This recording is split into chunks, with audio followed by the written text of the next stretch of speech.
Calaroga Shark Media. So much to talk about. Shane Gillis coming back to SNL. Dave Chappelle wins a Grammy. And did Taylor Swift murder Trevor Noah's career? The answer is no. Hi, I'm Johnny Mac. Let's listen. You can tell that Taylor Swift is here. Yeah, what? There she is. Look at this. Look at this. I say the names, and they pop out. Taylor Swift, everybody. I like it. We should do it like this every year. I'm going to say the people, and they're going to walk in. Are you seeing what's happening right now? As Taylor Swift moves through the room, the local economy around those tables improves. Can you see that? Look at this magic right now. Look at this magic, huh? Lionel Richie, now Lionel Wealthy. Look at that. Look at that. By the way, can I just say something before we move on? Can I just say, I think it is so unfair how NFL fans have been complaining about the cameras cutting to Taylor Swift, right? Like she's controlling the cameras at the games, right? Like just let her live, let her live. In fact, tonight on Taylor's behalf, you know what I'm gonna do? I'm gonna give her a break. Every time they mention Taylor Swift, I'm gonna get revenge. Every time someone says Taylor Swift, I'm gonna cut the cameras to someone who played football. That's what I'll do. Cut, bam, just like that. Oh yeah, you like that, Terry Crews? You like that, Terry Crews? You better fix your face, Terry. Yeah, we're watching you all night, Terry. No relaxing for you. Do you work for the CIA, Terry? Huh? I can read lips, Terry. You better watch what you say. Trevor's a really good host. I mean, is it hilarious, the job he's doing on the Grammys? No, but he's solid. He's so charismatic. One of my friends texted me and was like, why is Taylor late? I'm like, that is not late. That is so contrived. She's wearing a big flowing dress. Taylor was in full look at me mode last night. You can follow all about Taylor Swift on the Taylor Swift Today podcast on this very network. It was Trevor's fourth time hosting the Grammys. He joked that the show is the only concert that starts on time and that his goal is to keep the vibes going. He did a big rap about TikTok and Universal Music Group removing their music from TikTok. But in the course of shaming TikTok for ripping off artists, he joked, that's Spotify's job, which is a funny joke, but also very interesting because Trevor's in business with Spotify. That Trevor Noah podcast, that's a Spotify podcast. And I've been in the industry for a while. I've been at similar corporations. My guess is some executive at Spotify is going to have an annoying Monday morning with some boss going, why is our guy making fun of us on national TV? It's a joke. Get over it. Anyway, nice job, Trevor Noah. The winner, Best Comedy Album, Dave Chappelle for What's in a Name. That was my last choice in the group. What do I know? If you listen over the weekend, I couldn't even remember what that was. This was the 40-minute special taken from a speech at his former high school where he defended The Closer. The Closer won Best Comedy Album at the 2023 Grammys. Chappelle beat out Wanda Sykes, Sarah Silverman, Trevor, who should have won, Chris Rock, which would have also been a good choice. Chappelle was not in attendance to accept the award. The award was given out before the televised part. Presenter Rufus Wainwright accepted it on his behalf. Wainwright goofed up and announced that photographer David LaChapelle had won Best Comedy Album, not Dave Chappelle. Oops. As for What's in a Name, this was the one where Chappelle said, the more you say I can't say something, the more urgent it is for me to say it. I'm sure this is going to rekindle the Chappelle controversy. I think it's a terrible pick. I won't pull my punch. Best Comedy Album? I don't know, man. The Academy or whoever picks these things, I don't know what you're doing. We'll talk a lot about the Grammys during the week. Carl Weathers, who played Apollo Creed, passed away. He was also in the movie Happy Gilmore. Adam Sandler posted on Instagram calling Carl Weathers a true great man, great dad, great actor, great athlete. I spent Sunday, I rewatched Rocky 1, because I was in a Carl Weathers mood. Also on this network, we put out bonus episodes of TV in the Basement discussing Carl Weathers films, and a bonus episode of 5 Daily Trivia Questions on Sunday. Those were Carl Weathers related. The other big story circulating, Shane Gillis has been announced as the host of the February 24th episode of Saturday Night Live, which is weird because you probably know who Shane Gillis is if you listen to me every day. And he's got a very popular podcast and he's hip with the college crowd. I know my son loves Shane Gillis, might even name him as his favorite comedian, but I think most people are going to be like, who? But the same thing was true of Nate Bargatze, and he was the best guest host in years. That was the best episode in years. But what's weird, if you don't remember, Shane Gillis was hired to be part of the cast of Saturday Night Live in 2019. Hours after that announcement, videos resurfaced on social media that featured Shane making what Variety calls racist, homophobic, Islamophobic, and misogynist jokes on his own podcast and other media. A week later, NBC cut him from the cast. A spokesperson at that time said on behalf of Lorne Michaels, "After talking with Shane Gillis, we've decided that he will not be joining SNL. We want SNL to have a variety of voices and points of view within the show, and we hired Shane on the strength of his talent as a comedian and his impressive audition for SNL. We were not aware of his prior remarks that have surfaced over the past few days. The language he used is offensive, hurtful, and unacceptable.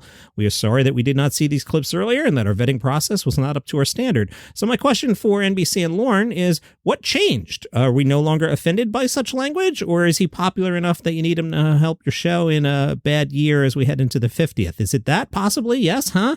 Because the jokes didn't change. Shane doesn't have a time machine and made them go away, so are you offended by the language or not? Pick one. Back then, Shane released a statement saying, "It feels ridiculous for comedians to be making serious public statements, but here we are. I'm a comedian who is funny enough to get SNL. That can't be taken away. Of course I wanted an opportunity to prove myself at SNL, but I understand it would be too much of a distraction.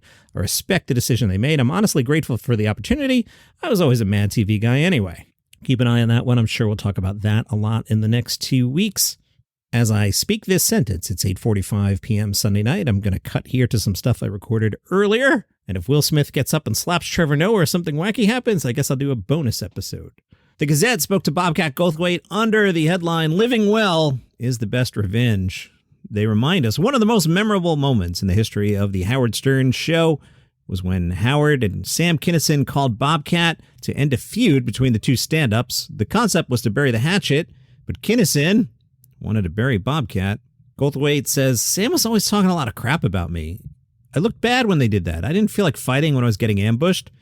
It was one of the lower parts of my career. I'm sure if Sam had lived, he would have been in the Oval Office with Kid Rock. I don't have anything in common with him. I broke on the national scene before him. I thought that early persona I came up with was funny. I've changed so much from them." Yeah, he doesn't do the anymore at all. "I try to challenge myself." These days he's directing movies. "As I was thinking a lot about how Tarantino always has these suspenseful moments with not a lot going on, but you're still on the edge of your seat. Can I do this? I tried. The last screenplay I wrote was a family picture. Can I pull it off? It all seems quite possible." And he has, in the past few years, started doing comedy again. 4 or 5 years, I think. He says, "It's great to have this opportunity again. My dog is here. What do you want? Do we need to go out? Should I hit pause on this recording?" I'm going to hit pause on the recording because I don't want to clean up pee on the floor. And I'm back. John, why didn't you just edit that out? I like to let you guys into my life. So that's the Border Collie. She's 16, which in dog years is 105. She moves around well. She acts like she's 12, a little stiff. When she was a puppy, she would escape and run around the neighborhood. And we couldn't catch her. I would grab my son and jump in the car, and we would have to tire her out. And Border Collies like to herd. So what we would do is we would trick her into following the car. So I'd be driving at like 25 miles an hour, and the dog would just be following us along, and then she'd eventually get tired enough that my son could jump out of the car and catch her.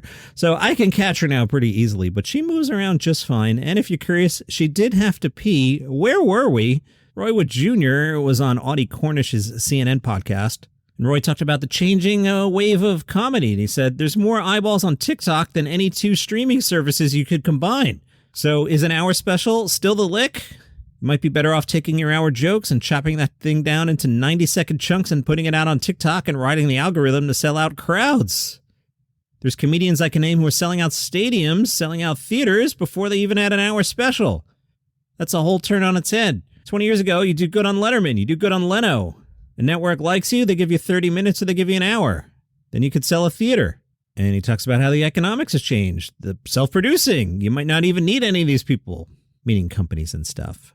There's a recipe that Joe Rogan set in motion, that Mark Maron set in motion, that a lot of other comedians have started to finally figure out and how to crack that code. The Bert Kreischers of the world, the Tom Segura's of the world, the 85 Souths of the world. Audie then asked about Hassan Minhaj, the guy that we all think was going to host The Daily Show before that went sideways. And hey, Roy, love you, man. You're not getting The Daily Show. They're trying to really make it clear to you. They just like you as a friend. Roy said he was accused of not being accurate with a handful of his stories from a stand-up act. One was the idea that he was rejected by his prom date's family due to racism. Another was about FBI informants harassing Muslim communities after 9/11. Another was a story about receiving a letter with white powder. Each of the stories was fundamentally true, but as he has said, some of the details were fudged in order to make it work. Did you hear that thump? That was the border collie. She just thumped the door. She came in again.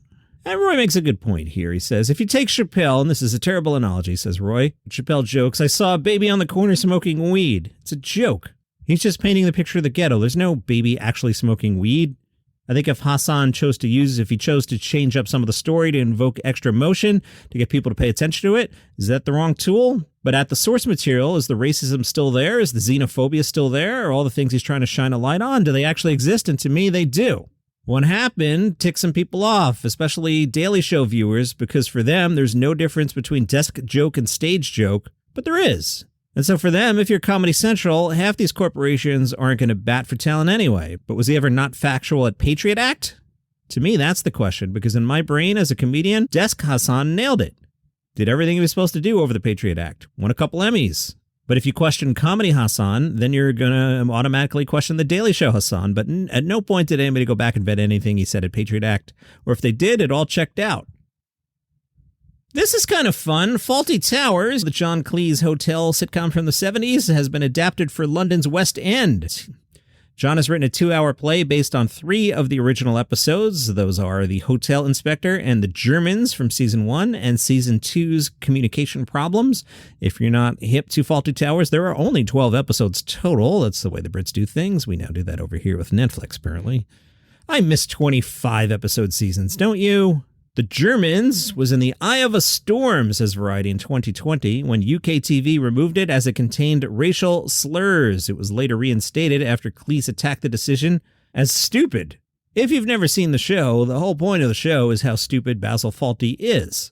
In 2023, it was announced that Fawlty Towers was coming back for a continuation. I don't think it's a reboot, but I haven't heard anything about that in a while. We'll see. Mindy Kaling is working with Netflix on a comedy series set in the world of pro basketball.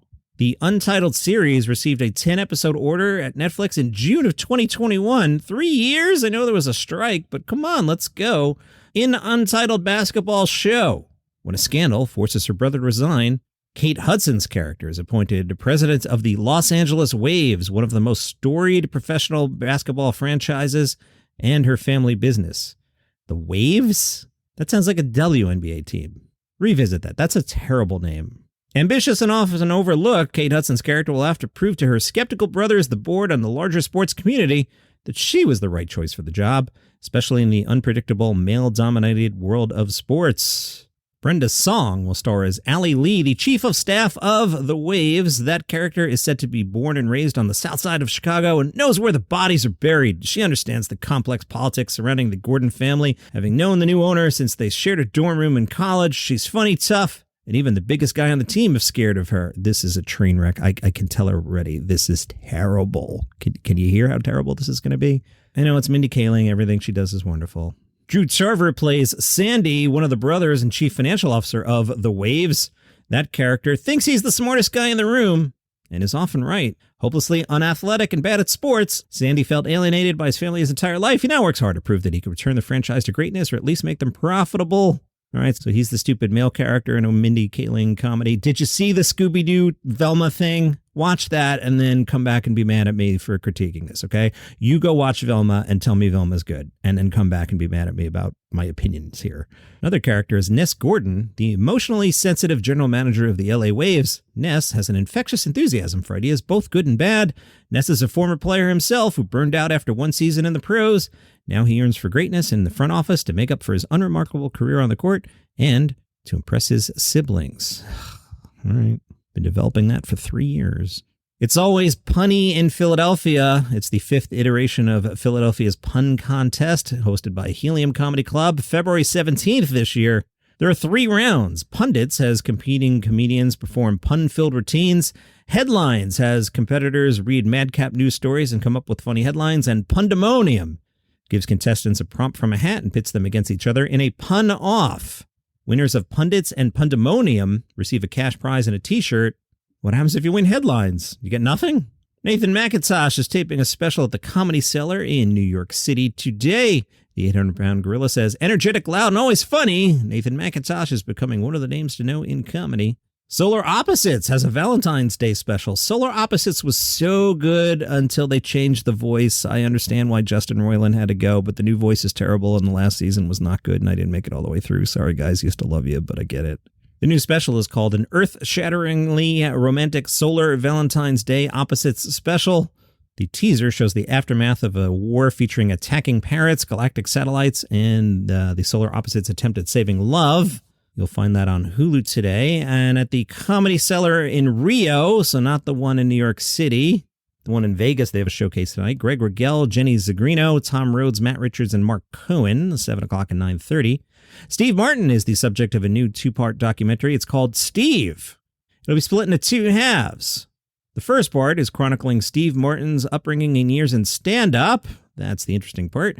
Part number 2 takes a look at who Martin is as a person today and his latter career after stand-up. That's the banjo part. I won't be watching that part. According to Vanity Fair, the films are so different that Neville had 2 separate editors working on each part. He treats them as 2 different films entirely. This will be on Apple TV Plus March 29th. That's your comedy news for today. If you're mad at me at the Mindy Kaling thing, go watch Velma. Let me tell you where Velma's streaming. Velma is on Max, HBO Max, HBO Max. Go watch it, come back, and tell me that was good. And that's why I have no hope for this basketball thing. Okay, see you tomorrow.